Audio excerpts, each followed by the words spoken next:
Hey everybody, this is Vince Miller. Thank you for joining me for the devotional today. Today we're in Job chapter 1, verses 8 through 11, which reads this way.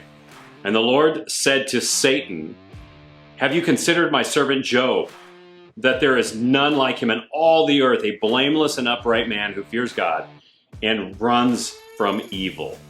Then Satan answered the Lord and said, "Does Job fear God for no reason? Have you not put a hedge around him and his house and all that he has on every side? You have blessed the work of his hands, and his possessions have increased in the land. But stretch out your hand and touch all that he has, and he will curse you to your face." Woo! Man, this is an intense part of Job, and we're only in the first chapter. Yet I will say this, that the proposition presented here is almost inconceivable to our human minds, is it not? I mean, what loving father would willingly direct Satan to inflict suffering on a faithful son? Or how could God lower this hedge of protection around one of his most faithful children? Yet, these questions subtly suggest that God is responsible for the pain and suffering of this life, when he's not. We are responsible. We are culpable. It's our sin and selfishness that ushered suffering into this world, not God. Therefore, many a righteous man will suffer at the hand of godless disobedience.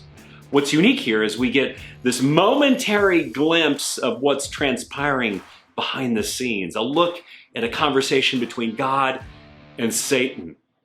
Yet, I think we could also interpret this moment as actually glorious.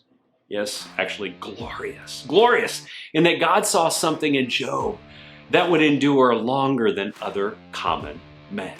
A man of uncommon faith, of uncommon willingness, even uncommon endurance. Therefore, God selected him for affliction that many men could not bear. And in the end, he would become one of the greatest stories of suffering of all time. It is a story of one morally upright man suffering injustice at the hand of Satan. It's a story of a man stripped of everything: children, possessions, property, power, and enduring horrific physical pain. It's one man selected by God to become one of the greatest stories ever told of suffering, second only to Jesus Christ, God's Son, who suffered sinlessly on a cross. Could there be anything more glorious than suffering at the hand of unrighteousness and enduring for the sake of righteousness? You know, rather than be disturbed by this conversation, maybe it's more appropriate to hear the wonderful pride in God's voice as he says something like this to Satan. "Have you considered my fearless and faithful son, Job? He will suffer through anything for me, and he will never give up because he knows your deceptive ways and he fears only me." You know, fellas, it should be an honor to suffer for the sake of Christ. So here's a question for you today. How will you choose to suffer for the gospel in the name of Jesus Christ today in your life? Make that decision. Go hard after God.